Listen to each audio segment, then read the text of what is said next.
ایک تسبیح اگر انسان کہے، ایک تسبیح، روایات معتبرہ میں دیکھیے کہ اس ایک تسبیح کا کیا کیا اثر ہے۔ جناب شمس العلماء، ملک الناطقین، خلاق معانی، مولانا سید سبت حسن صاحب فاطر لکھنوی، ان کو سب سے پہلے خطیب اعظم کا لقب دیا گیا تھا۔ ذاکر مولا تھے، ذاکر امام حسین تھے۔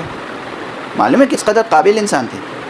عربی میں، فارسی میں، اصول فقہ میں، علم کلام میں، حکمت میں، فلسفہ میں اس پائے کے تھے کہ جب وہ خط لکھتے تھے عربی میں تو نجف اشرف کے اعلم کے درجے پر فائز مجتہد اس خط کو حفاظت سے رکھتے تھے اور اس کی داد دیتے تھے، تعریف کرتے تھے۔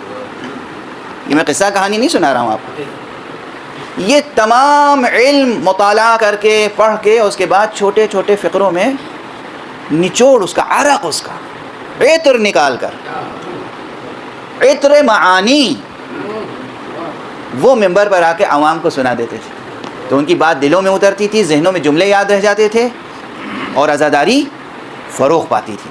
یہ وہ علماء تھے کہ ان کی تقریریں سننے کے لیے صرف اپنے مسلک کے لوگ نہیں آتے تھے، جھوک در جھوک لوگ آتے تھے۔ کوئی کہتا تھا ہم تو زیر ممبر بیٹھ کر ان سے فلسفہ سیکھ لیتے ہیں، جو چیز ہمیں مدرسے میں نہیں سمجھ میں آتی ان کی مجلس میں سمجھ میں آ جاتی ہے۔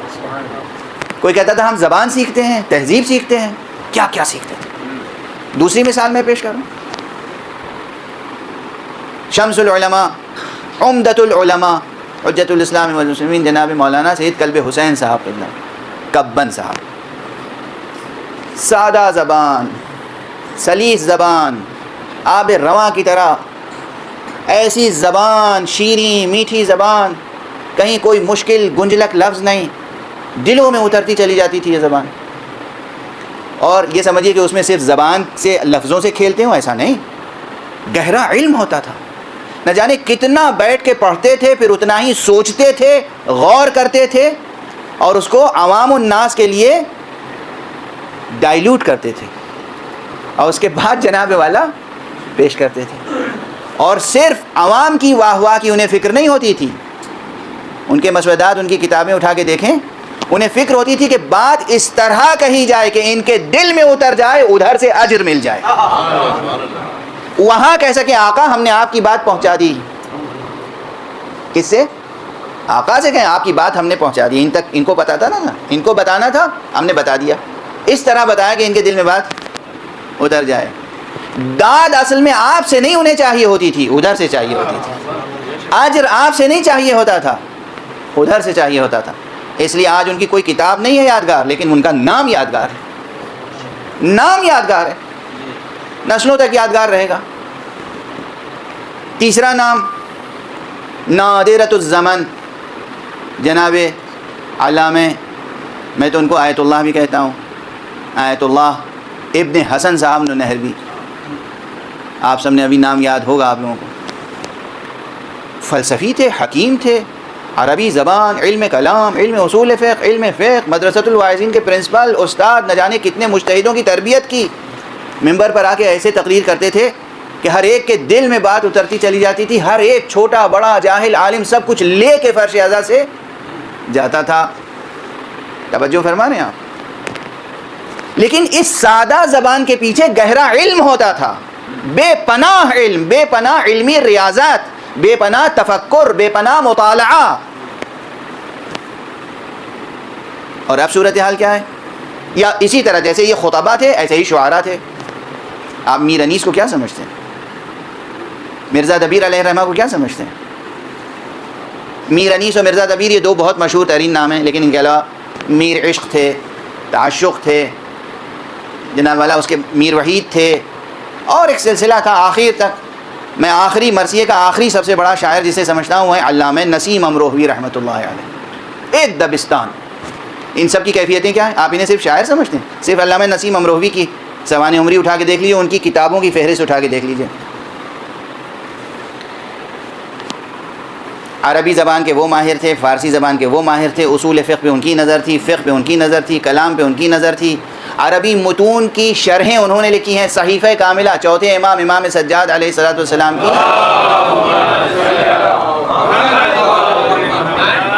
دعاؤں کا مجموعہ صحیفہ سجادیہ، صحیفہ کاملہ، اس کتاب کی تشریح و توضیح و ترجمہ معیاری کلاسیکل انہوں نے کیا ہے۔ یہ معمولی کام ہے؟ یعنی واقعاً وہ علامہ تھے، اور اس کے بعد امام حسین کا مرثیہ کہتے تھے، پھر سلام کہتے تھے، پھر نوحے کہتے تھے، اور اس لیے ان کے قلم سے نکلنے والا ہر مصرع سند ہے، سند ہے۔ اور اب صورتحال کیا ہے؟ چاہے شعراء کو دیکھ لیجئے یا خطباء کو دیکھ لیجئے، میں سب کو نہیں کہہ رہا ہوں، لیکن جو ایک مرض ہے، جو بیماری ہے، اس کو عرض کر رہا ہوں۔ جسے ذرا سا بولنا آ گیا، اس نے ممبر پہ آ کے تقریر کرنا شروع کی، مائک سنبھال لیا، اور دوسرے تیسرے دن سے اس کے نام کے ساتھ مفکر اسلام اور علامہ قسم کے الفاظ لگ گئے، اور اس کے بعد مطالعے کی کوئی خبر نہیں، کتابیں کتنی پڑھی، کس کس استاد کے پاس گئے۔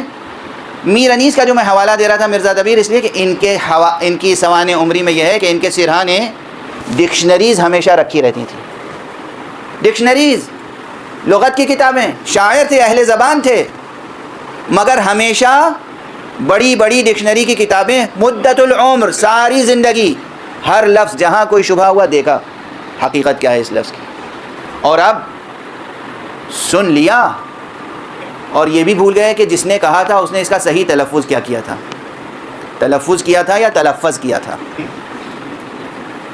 تلفظ بھی غلط، اور کس کانٹیکسٹ میں کہا تھا وہ بھی یاد نہیں رہا کچھ دنوں کے بعد، کس سیاق و سباق میں کہا تھا، تو اب جیسے لفظ یاد رہ گیا ویسے ادا کر دیا، اور اب ذرا ٹوک کے دیکھیے آپ، قیامت آ جائے گی، قیامت۔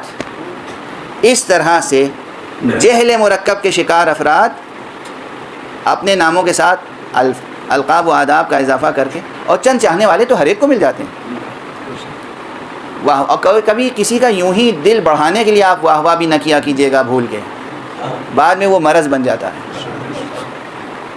جب تک کوئی واقعاً مستحق داد نہ ہو، داد نہ دیجیے گا، مذاق میں یا دل بڑھانے کے لیے کبھی نہیں، بھول جائیے وہ زمانہ، اس لیے کہ اب ہماری تہذیب بہت پست ہو چکی ہے، اور اس کو نئے سرے سے تعمیر کرنا ہے، نئے سرے سے کنسٹرکٹ کرنا ہے، تعمیر کرنا ہے۔ آپ کو اندازہ نہیں ہے کہ کتنا ڈسٹرکشن ہو چکا ہے، اندازہ نہیں ہے آپ کو، ورنہ تہذیب عزاداری، تہذیب عزا، تہذیب اہل بیت، تہذیب شیعیان اہل بیت، اللہ اکبر، تاریخ انسانیت کا تابناک ترین باب ہے، تابناک ترین باب، لیکن اس وقت صورتحال بہت کربناک ہے، بہت تکلیف دہ صورتحال، تو اس لیے یہ جملے زبان پر آ گئے کہ جناب والا کچھ لوگ ہوتے ہیں شعر یاد کر لیے، سنانا شروع کر دیے، شعر کے مضمون سے بھی بے خبر ہیں۔ بہت سے حضرات آتے ہیں، میں آپ کو یہاں پر ایک روایت ذکر کروں، اس کے بعد قرآن مجید کا حوالہ دے کر آپ کے سامنے اس بات کو واضح کروں۔ میرے پاس بہت سے حضرات آئے کہ مولانا شادی ہو گئی اور ایک مدت گزر گئی، مگر ابھی تک اولاد سے محروم۔ میں نے ان سے کہا آپ جائیے روزانہ نماز صبح کے بعد استغفار پڑھا کیجیے، استغفار کی تسبیح، استغفر اللہ۔ تو وہ ایسا مرجھا گئے، اس طرح مرجھا گئے، ایسا منہ بنا کے گئے کہ جیسے انہیں ہم نے کچھ نہیں دیا، کوئی بات نہیں بتائی، بلکہ دوسروں سے جا کے کہا کہ میں نے ان سے کہا تھا، انہوں نے کچھ نہیں بتایا۔ یعنی استغفار ان کے لیے کوئی ذکر نہیں ہے۔ کوئی شخص آتا ہے وہ کہتا ہے کہ ہمیں رزق و روزی کی تنگی ہے، یا جاب نہیں ہے، ملازمت نہیں ہے، یا تجارت تھی اب اس میں بازار مندہ پڑ گیا، اب وہ تجارت فروغ نہیں پا رہی ہے، مشکل پیدا ہو گئی، پہلے بہت اچھی سچویشن تھی، اب سچویشن پہلی جیسی نہیں۔ ان سے کہہ دیجئے کہ استغفار کثرت سے کیجئے، تو سمجھتے ہیں کہ کوئی ذکر نہیں ہے۔ یعنی کوئی اچھوتی چیز ہو اور مشکل بھی ہو، یعنی 1 گھنٹے 2 گھنٹے کا عمل ہو، تو سمجھتے ہیں کہ انہوں نے کوئی چیز بتائی۔ توجہ ہے، یہ عوامانہ سوچ ہے، عامیانہ سوچ ہے۔ اب میں اس مثال کو پھیلا کر بیان کرنے کی ضرورت نہیں محسوس کرتا، اس لیے کہ آپ سب حضرات ذہین ہیں، اور آپ کی ذہانت و فراست پر بھروسہ کر کے نتیجہ بیان کیا جا سکتا ہے۔ اب قرآن مجید کی طرف آئیں اور جناب امیر المومنین علی ابن ابی علیہ الصلاۃ والسلام کی اس روایت پر توجہ فرمائیں کہ حضرت جب ان کا خلافت ظاہری کا زمانہ تھا عام اصطلاح میں، اور آپ کوفے میں تشریف فرما تھے. جناب ابن عباس ان کے پاس بیٹھے ہوئے تھے. جناب ابن عباس بھی معمولی شخصیت نہیں ہے. تمام مسلمان انہیں حبر الامہ کا لقب دیتے ہیں. حبر یعنی عالم، بڑے عالم کو جو فی الواقع عالم ہو اسے کہتے ہیں حبر. اس کی جمع ہے احبار. قرآن مجید میں بھی یہ کلمہ آیا ہے حبر الامہ. اب یہ لقب ان سے کیوں مخصوص ہو گیا، اس کا سیاسی پس منظر کیا ہے، وہ سب بحثیں الگ، لیکن کہا جاتا ہے حبر الامہ. حضرت ابن عباس حضرت امیر علیہ السلام کے چچا زاد بھائی بھی ہیں، عزیز بھی ہیں، قریب بھی ہیں، شاگرد بھی ہیں، صحابی بھی ہیں. جناب ابن عباس تشریف فرمائیں. ایک شخص آیا، حضرت امیر المومنین علی ابن ابی طالب علیہ السلام.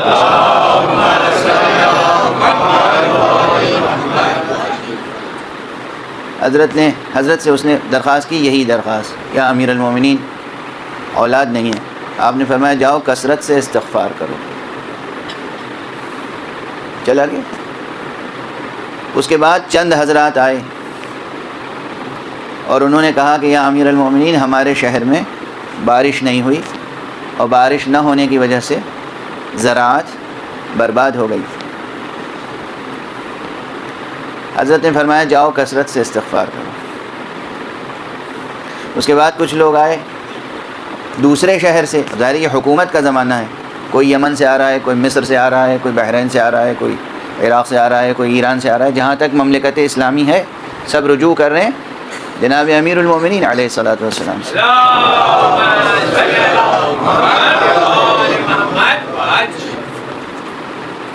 یہ تیسرا گروہ آیا، اس نے کہا یا امیر المومنین ہمارے یہاں باغات بہت اچھے تھے لیکن اس میں بیماری پیدا ہو گئی، کیڑے لگ گئے، باغ برباد ہو گئے،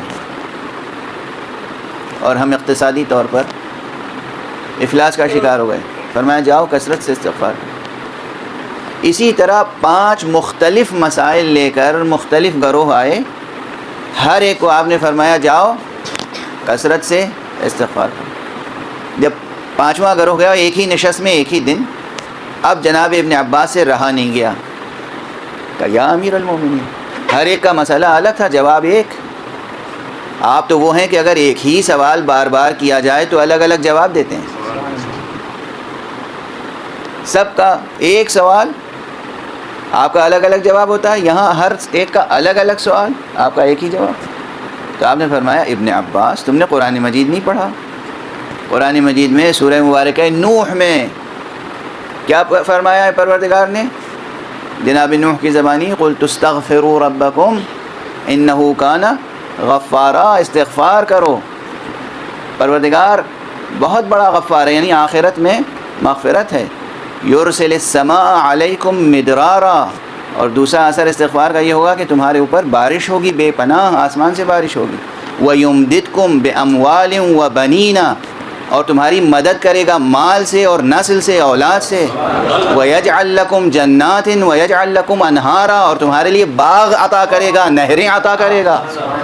یہ سن کے جناب ابن عباس نے کہا یا امیر المومنین ہمیں ایسا لگتا ہے کہ آج سے پہلے یہ آیت نظر سے گزری ہی نہیں تھی. قرآن مجید کی آیت ہے سورہ مبارکہ نوح کی، جس میں ایک عمل کیا استغفار، اور اس کے 5 فوائد وہیں لکھے ہوئے ہیں. تم استغفار کرو، اس کے نتائج کیا ہوں گے؟ 5 نتائج اس ایک مقام پر ہیں. باقی قرآن مجید میں دوسرے مقامات پر اور بھی فوائد ہیں، لیکن ایک عمل استغفار کا فائدہ یہ ہے کہ آخرت میں بخشش ہوگی، دنیا میں بارش، رحمت، باران رحمت، باغات، نہریں، مال، اولاد. اور ابن عباس کہتے ہیں یا امیر المومنین ہمیں ایسا لگتا ہے کہ اب سے پہلے یہ آیت نظر سے گزری ہی نہیں تھی. ایک عمل استغفار. پھر اب اس استغفار کا صیغہ کیا ہو، جملہ کیا ہو، کون سا استغفار پڑھیں؟ کچھ استغفار ایسے ہیں کہ صفحے بھر کی یا 2 صفحے کی دعا ہے، یا اس سے بھی طویل دعا ہے. یہ منحصر ہے کہ مکلف یا انسان داعی، دعا کرنے والا، اس وقت اس کے اپنے ظاہری اور باطنی، داخلی اور خارجی حالات اور کوائف اور شرائط کیسے ہیں. توجہ فرما رہے ہیں آپ کے پاس وقت ہے، فرصت ہے، توجہ حاصل ہے، اللہ سبحانہ و تعالیٰ کی طرف دل اور ذہن کو رجوع کی کیفیت حاصل ہے، دل اللہ کی طرف اس وقت مائل ہے. جتنی دیر تک آپ دعا کر سکتے ہو دعا کریں. پوری شب اسی کیفیت میں گزر جائے، کئی دن اسی کیفیت میں گزر جائیں. لیکن آپ اضطراب کی حالت میں ہوں، اضطرار کی حالت میں ہوں، پریشانیاں ہوں، کسی کل آپ کو چین نصیب نہ ہو، ایک لمحے بھر کے لیے یا اللہ کہہ دیں، دعا مستجاب. یہ ایک یا اللہ شب بھر کی عبادت کے برابر ہے. توجہ فرما رہے ہیں آپ. مقدار کی اہمیت نہیں ہے، کوانٹیٹی کی اہمیت نہیں ہے، کوالٹی کی اہمیت ہے. مقدار کی اہمیت نہیں. چنانچہ استغفار بھی صحیفہ مبارکہ سجادیہ، صحیفہ مبارکہ علویہ اور دوسری دعاؤں کی کتابیں، اقبال ابن طاؤس کی مصباح کفامی، مصباح شیخ طوسی، بہت سی کتابیں ہیں. ان کتابوں میں کئی صفحے کی، 10 صفحے کی دعائیں ہیں استغفار کی. لیکن فرصت ہو تو وہ پڑھیں، فرصت نہیں ہے صرف اتنا سا فقرہ کہیں استغفر اللہ، بس صرف اتنا سا استغفر اللہ. ایک تسبیح اگر انسان استغفر اللہ کہے، ایک تسبیح، روایات معتبرہ میں دیکھیے کہ اس ایک تسبیح کا کیا کیا اثر ہے. صرف استغفر اللہ استغفر اللہ استغفر اللہ استغفر اللہ استغفر اللہ 100 مرتبہ. دوسرا صیغہ اس سے ذرا بڑا ہے، استغفر اللہ واتوب الیہ، فرصت ہو یہ کہیے. تیسرا صیغہ اس سے ذرا بڑا ہے، استغفر اللہ ربی واتوب الیہ. چوتھا صیغہ اس سے بڑا ہے، استغفر اللہ الذی لا الہ الا هو الحی القیوم واتوب الیہ. پانچواں صیغہ اس سے بڑا ہے. اسی طرح مختصر ترین فقرے سے لے کر طویل ترین فقرہ موجود ہے. ہر فقرہ میزان الہی میں برابر کا وزن رکھتا ہو اگر دل میں جذبہ موجود ہو. یہ وزن لفظوں میں پیدا ہوتا ہے. لفظوں کا اپنا کوئی وزن نہیں ہے. ورڈز، الفاظ، ان میں کوئی ویٹ نہیں ہے. ویٹ کہاں سے آتا ہے؟ نیت سے آتا ہے، قصد سے آتا ہے، ارادے سے آتا ہے. غور فرما رہے ہیں آپ؟ الفاظ میں کوئی وزن نہیں ہے. ہزاروں صفحات اگر ریاکاری سے ادا کیے جائیں، ہزاروں الفاظ، ان کی کوئی قیمت نہیں، کوئی وزن نہیں ہے. اور ایک لفظ پورے اخلاص کے ساتھ ادا کر دیا جائے، ایک لفظ، اس کی بے پناہ تاثیر.